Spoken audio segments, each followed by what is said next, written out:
মাতা তপস্যায় রত।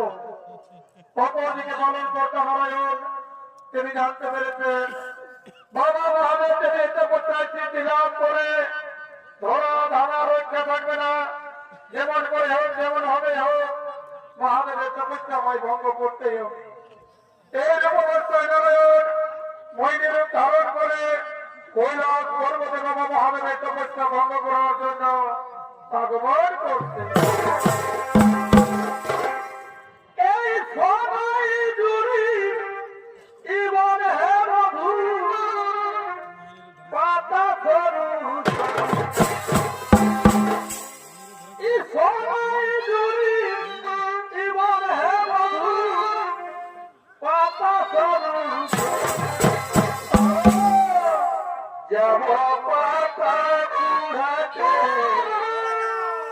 তুমি ছাগল বল, যাব পাতা কুড়াতে তুমি